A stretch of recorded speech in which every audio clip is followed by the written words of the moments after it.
dan bahkan terus bicara dengan kita. Tapi karena kita tidak pernah bergaul dengan Tuhan, akhirnya kita nggak peka gitu loh. Dan ini pokok. Ya, selama ini udah banyak orang peka, nggak peka kan itu. Saya sering katakan terima tamu di atas jam 11, karena apa? Di pagi hari saya harus punya waktu khusus dengan Tuhan.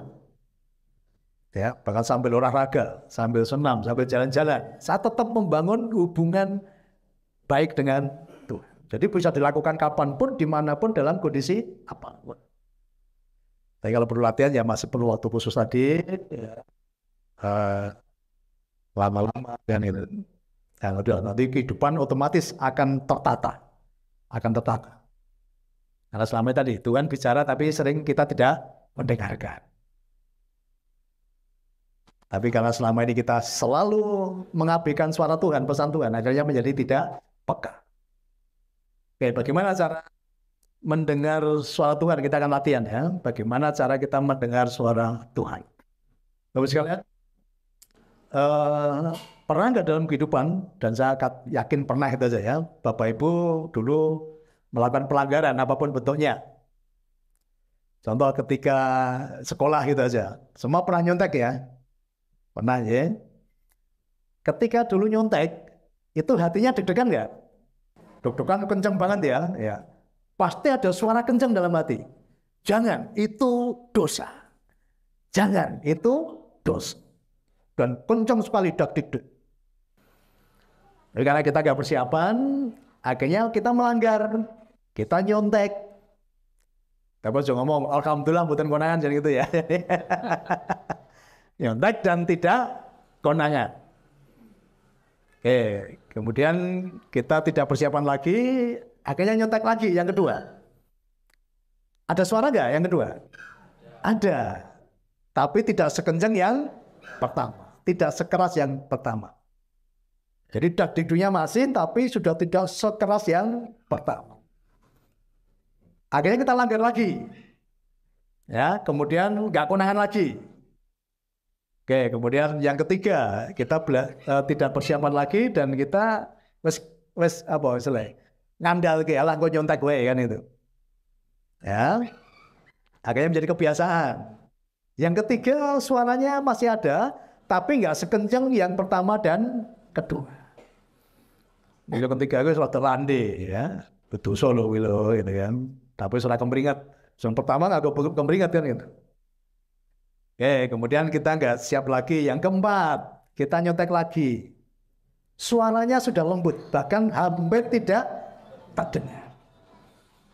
Yang keempat, yang kelima itu bisa nyontek dengan ketawa-ketawa, dengan santai kan gitu. Yang pertama masih dengan dak-dikduk. Nah ini artinya apa sekalian ya? Apakah yang keempat, kelima itu Tuhan nggak bicara? Tuhan masih bicara.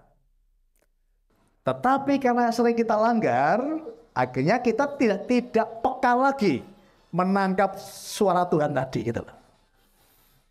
Ingat ya, bukan Tuhan nggak bicara, Tuhan tetap bicara. Tuhan bicara oleh apa? Hati nurani kita tadi. Ya. Tadi ketika dak-dikduk tadi bicara apa? Hati nurani kan? Di sini dak-dikduk, ini hati nurani ini. Maka ada pesan apa? Jangan pernah abaikan suara hati nuranimu. Karena disitulah Tuhan berbicara. Karena Tuhan itu letaknya tidak jauh di sana. Tuhan itu dekat dengan kita, yaitu di dalam hati kita. Inilah masing-masing ya, hati kita ini menjadi rumahnya Tuhan. Hati kita ini menjadi rumahnya Tuhan. Makanya orang sejahat apapun, ketika dia mau melakukan pelanggaran, pasti hatinya itu pasti mengingatkan. Nah, orang melakukan kejahatan seperti apapun, hati nurani bicara. Tapi karena sering kita langgar, ya tadi ya, suara itu sering kita langgar, akhirnya tadi banyak orang tidak peka lagi menangkap pesan Tuhan tadi. Makanya mulai hari ini, ya, mulai membangun hubungan intim dengan Tuhan supaya ada kepekaan tadi. Tanggalkan masalahmu, mulai perbaiki hubunganmu dengan Tuhan. Kosongkan semuanya. Dan Tuhan pasti, ya, ini pasti, pasti akan memberikan petunjuk, pasti akan memberikan jawaban. Tinggal kita latih kepekaan hati nurani kita untuk menerima pesan-pesan tadi. Tapi kalau kita dipenuhi dengan beban-beban tadi, ya sesek, dipenuhi pikiran penuh masalah, hati penuh masalah, ya tidak, kita nggak akan peka menangkap pesan-pesan Tuhan. Akui bahwa masalah itu ada, tapi tidak usah mencari siapa yang salah, siapa yang benar. Nggak usah so yes ya. Kalau berat sampaikan ya Tuhan, ini berat aku rasakan Tuhan. Ya, tanpa menyalahkan siapapun. Ya, tadi kan sempat nyalahkan Tuhan juga. Tuhan apa nggak sayang saya? Tuhan, saya kan sudah berbuat baik, bla bla bla bla Tuhan.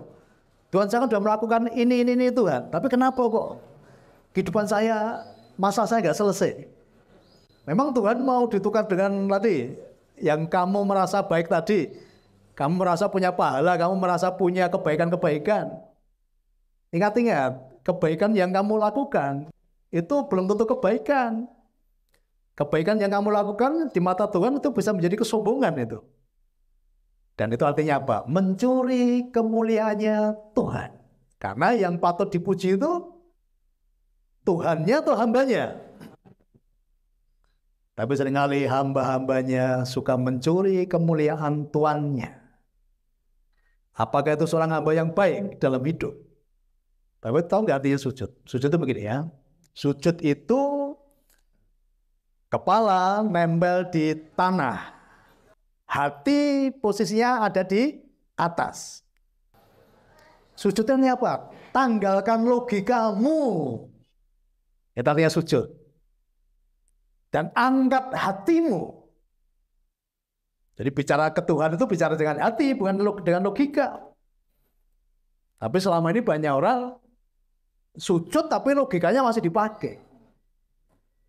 Jadi sujudnya artinya apa? Logikamu tanggalkan serendah-rendahnya, hatimu diangkat dekat dengan Tuhan, itu sujud. Maka jagalah hati nuranimu supaya tetap murni, karena disitulah Tuhan akan bicara. Ya, nanti datang pada Tuhan, Pak, nggak usah memberikan penilaian, salah si A, si B, si C, termasuk menyalahkan diri sendiri.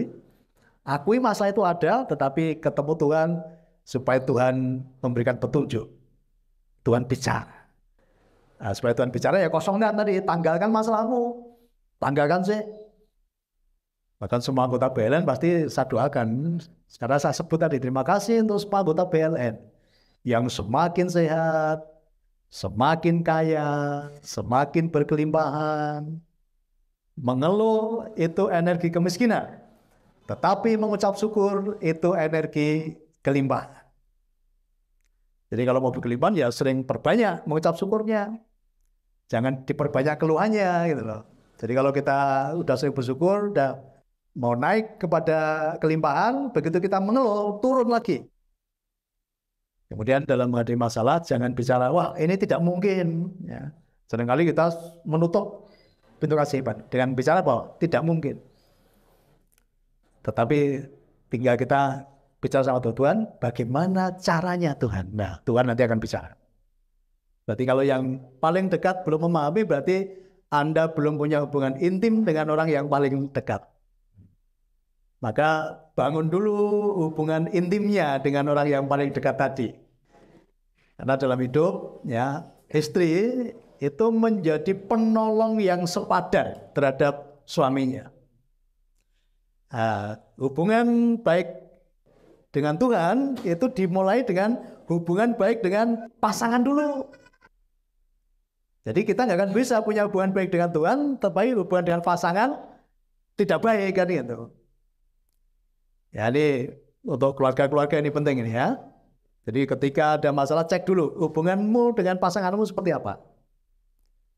Kita nggak bisa membangun hubungan baik dengan Tuhan kalau dengan orang terdekat saja belum punya hubungan baik. Tuhan tolong lagi ya, bebanku sangat berat ini. Nah, itu beda. Tapi kalau nangis dengan kesadaran tadi, itulah berarti Tuhan sudah berbicara, mengingatkan. Ya, bedanya tuh nangis dengan menjerit, dengan merintih, dengan nangis karena tersadarkan. Karena bicara spiritual itu bicara kesadaran kan itu. Sekarang udah nyaman ya, udah nyaman, udah bahagia.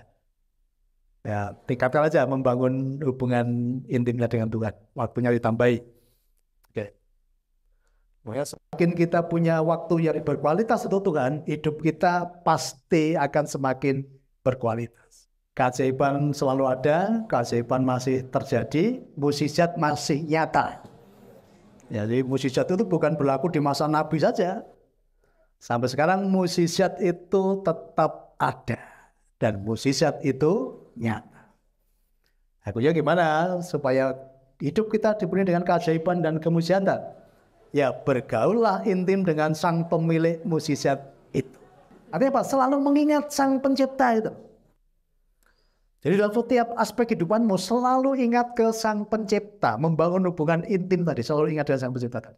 Walaupun saya dalam keramaian seperti ini, saya sering melayani banyak orang. Tapi saya tetap membangun hubungan intim dengan Tuhan. Gitu loh. Jadi membangun hubungan intim itu tidak ada hubungannya dengan itu ramai atau enggak. Bahkan ketika saya sedang melayani orang-orang curhat pun, saya tetap terkoneksi dengan Tuhan gitu. Makanya kadang ada petunjuk melalui saya kan itu kan. Karena saya membangun koneksi dengan Tuhan. Jadi selalu ingat kepada Tuhan. Nah kalau seperti itu saya nggak berani sombong gitu.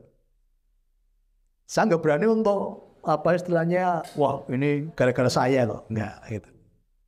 Saya hanya sebagai saluran, bukan karena saya, tapi karena saya terhubung dengan sang sumber tadi itu. Nah seringkali makanya bicara spiritual itu adalah bicara kesadaran, sadari bahwa kamu itu terhubung dengan sang pencipta gitu. Jadi puncak spiritual paling tinggi ya kesadaran tadi.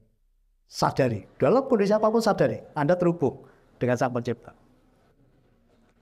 Kalau sudah terhubung tadi ya dengan sang sumber tadi, ya udah apapun masalahmu, jawabannya selalu ada. Karena terhubung dengan sang sumber dari segala jawaban. Jadi tadi di sini pendampingan itu nggak hanya cukup sekali dua kali. Tadi ini Bapak Ibu dari Sukoharjo udah berkali-kali di sini ya, padahal jauh. Ya, tetapi tadi ya dan selalu bahagia, selalu bahagia. Jadi beda dengan seminar sekali dua kali ketemu tapi dampaknya nggak terlalu dasar. Kayak pendampingan jadi kayak Google Map, nanti sampai tujuan dengan cara yang cepat, mudah, sederhana dan ajaib. Jadi akhir kata, wassalamualaikum warahmatullahi wabarakatuh. Salam sejahtera untuk kita semua. Salam sehat berkelimpahan, sugih bareng, happy bareng.